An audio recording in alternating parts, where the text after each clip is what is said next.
Morning friends, आइए आज हम लिंग के बारे में पढ़ते हैं। लिंग अंग्रेजी भाषा में से जेंडर कहते हैं। लिंग संज्ञा शब्दों की विशेषता बताते हैं। लिंग क्या है? संज्ञा शब्दों की विशेषता बताते हैं। इनको समझने के लिए निम्न के उदाहरण दिए गए हैं।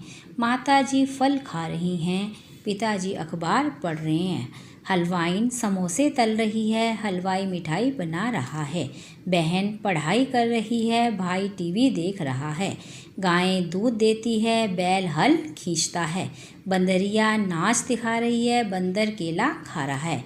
इन वाक्यों में माताजी, हलवाइन, बहन, गायें, बंदरिया शब्द स्त्री जाति का बोध करा रहे हैं। पिताजी, हलवाई, भाई, बैल, बंदर शब्द क्या है?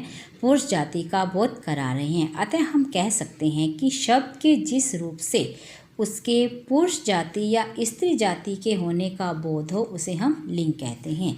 लिंग शब्द के जिस रूप से उसके पुरुष जाति या स्त्री जाति के होने का बोध हो उसे हम लिंग कहते हैं। या शब्द के जिस रूप से हमें पुरुष जाति अथवा स्त्री जाति के बारे में बोध हो वे शब्द हमारे लिंग कहलाते हैं। लिंग के दो भेद हैं, पुल्लिंग और स्त्रीलिंग।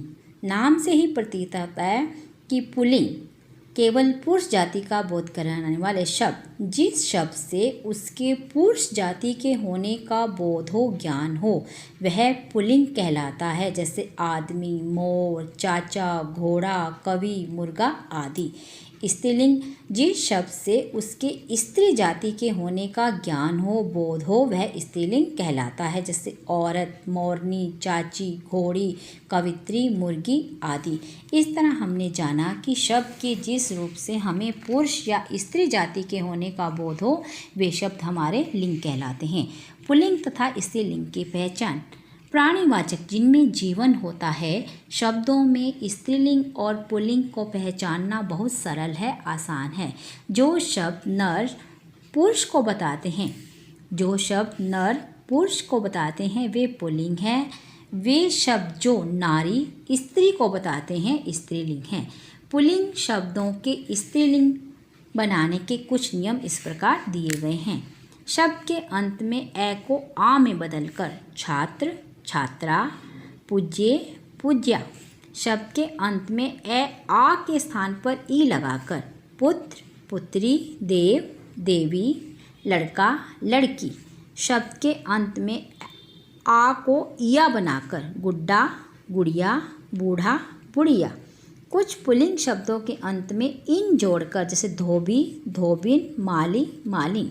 पहला नियम हमने पढ़ा, ए को आ में बदलकर वृद्ध, वृद्धा। शब्द के अंत में ए आ के स्थान पर ई लगाने पर लड़का, लड़की। शब्द के अंत को आ को इया बनाकर, शब्द के अंत के आ को इया बनाकर, जैसे बूढ़ा, बुढ़िया। कुछ पुल्लिंग शब्दों के अंत में इन जोड़कर, जैसे धोबी, धोबिन। कुछ पुल्लिंग शब्दों के अंत में इन जोड़कर धोबी, धोबिन। कुछ पुल्लिंग शब्दों के अंत में आनी या आणी जोड़कर सेठ, सेठानी, क्षत्रिय, क्षत्राणी। कुछ पुल्लिंग शब्दों के अंत में आइन जोड़कर पंडित, पंडिताइन, लाला, ललाइन। कुछ पुल्लिंग शब्दों के अंत में अक को इका में बदल दिया जाता है, जैसे बालक, बालिका, शिक्षक, शिक्षिका। बालक, बालिका, शिक्षक, शिक्षिका। कुछ पुल्लिंग शब्दों के अंत में नी लगाकर मोर, मोरनी, ऊंट, ऊंटनी। शब्द के अंत में आए मान को मति, वान को वती में बदलकर, जैसे बुद्धिमान, बुद्धिमती, गुणवान, गुणवती। शब्द के अंत में ई को इनी या ईणी में बदलकर तपस्वी, तपस्या करने वाला, तपस्विनी, स्वामी, मालिक, स्वामिनी, मालकिन। शब्द के अंत में ता को त्री में बदलकर, जैसे अभिनेता, अभिनेत्री, अभिनेता, अभिनेत्री और दाता, दात्री। कुछ अन्य उदाहरण हैं, जैसे बैल, गायें, वर, वधू, माता, पिता, सम्राट, सम्राज्ञी, ससुर, सास, सखा, सहेली आदि। अपवाद क्या है? कुछ प्राणीवाचक शब्द ऐसे होते हैं जो सदा पुल्लिंग में रहते हैं या सदा स्त्रीलिंग में, जैसे मच्छर, मगरमच्छ, चीता जैसे शब्दों का प्रयोग सदैव पुल्लिंग में होता है। और मक्खी, गिलहरी, छिपकली का प्रयोग सदा स्त्रीलिंग में होता है। इन शब्दों को नित्य पुल्लिंग और नित्य स्त्रीलिंग कहते हैं। इन शब्दों का स्त्रीलिंग रूप या पुल्लिंग रूप बनाने के लिए हम मादा या नर शब्दों का प्रयोग करते हैं। जैसे कोयल स्त्रीलिंग में आता है तो इसका पुल्लिंग क्या बनेगा? नर कोयल। मक्खी हमेशा स्त्रीलिंग में आती है तो क्या बनेगा? नर मक्खी। इसके साथ हम मादा मक्खी भी लगा सकते हैं। खरगोश मादा खरगोश। मगरमच्छ मादा मगरमच्छ। अप्राणीवाचक जिनमें जीवन नहीं होता शब्दों में लिंग की पहचान। अप्राणीवाचक या निर्जीव वस्तुओं के लिंग का निर्धारण व्याकरण की दृष्टि से किया जाता है। अधिकतर पेड़ों के नाम और अनाजों के नाम, धातुओं के नाम सदैव पुल्लिंग में रहते हैं, जैसे नीम, पीपल, गेहूँ, चावल, सोना आदि।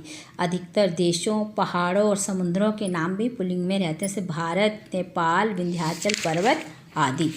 अधिकतर महीनों के नाम और दिनों के नाम भी पुल्लिंग में आते हैं, जैसे मार्च, नवंबर, चैत्र, सोमवार, मंगलवार, शनिवार आदि। शरीर के कुछ अंग पुल्लिंग होते हैं, सिर, माथा, हाथ, पैर, गला, कान, जबकि नासिका क्या है? स्त्रीलिंग में आती है।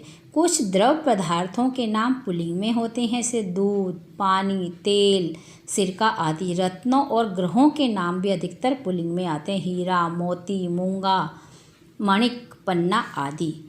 निम्नलिखित वर्णों से अंत होने वाले शब्द पुल्लिंग हो, जैसे ए, खेल, देश, ये हमेशा पुल्लिंग में आते हैं। आ से गन्ना, आटा, पैया आदि। पन वाले बचपन, अपनापन। पा वाले जिन वर्णों के अंत में पा आता है, जैसे मोटा, मोटापा, बुढ़ापा। न सदन, नंदन, यौवन। आव, बहाव, बिलाव। त्र, पत्र, मित्र, ये शब्द जो हैं हमेशा पुल्लिंग में रहते हैं। अप्राणीवाचक जिनमें जीवन नहीं होता स्त्रीलिंग शब्दों को पहचानने के नियम हैं। संस्कृत के आकारांत शब्द स्त्रीलिंग होते हैं, जैसे प्रतिज्ञा, अहिंसा, कृपा, घृणा आदि। उकारांत तत्सम संज्ञाएं अधिकतर स्त्रीलिंग होती हैं, जैसे वायु, मृत्यु, वस्तु आदि। नदियों, तिथियों, भाषा, बोलियों और लिपियों के नाम भी किस में आते हैं? हमारे स्त्रीलिंग में। जिन शब्दों के अंत में निम्नलिखित वर्ण आते हुए प्राय, जैसे ई, टोपी, आवट, सजावट, इया, खटिया, त, चतुरता, आई, महंगाई, खटाई, आस में खटास। इस तरह हमने जाना कि शब्द के जिस रूप से उसके पुरुष जाति या स्त्री जाति के होने का बोध हो उसे हम लिंग कहते हैं। लिंग के दो भेद होते हैं, पुल्लिंग और स्त्रीलिंग। अप्राणीवाचक शब्दों का लिंग निर्धारण व्याकरण की दृष्टि से किया जाता है। कुछ शब्द सदा पुल्लिंग के रूप में प्रयोग होते हैं, इनको स्त्रीलिंग बनाने के लिए हम मादा शब्दों का प्रयोग करते हैं। कुछ शब्द सदा स्त्रीलिंग के रूप में प्रयोग किए जाते हैं, इनको पुल्लिंग बनाने के लिए हम नर का प्रयोग करते हैं। पुल्लिंग शब्दों का स्त्रीलिंग रूप बनाने के लिए प्रत्ययों का प्रयोग किया जाता है। कुछ शब्दों के स्त्रीलिंग रूप बिना प्रत्ययों के भी बनते हैं। इस तरह हमने लिंग की परिभाषा के बारे में जाना। लिंग क्या है, इसके कितने भेद हैं। I hope you will understand very well. Okay.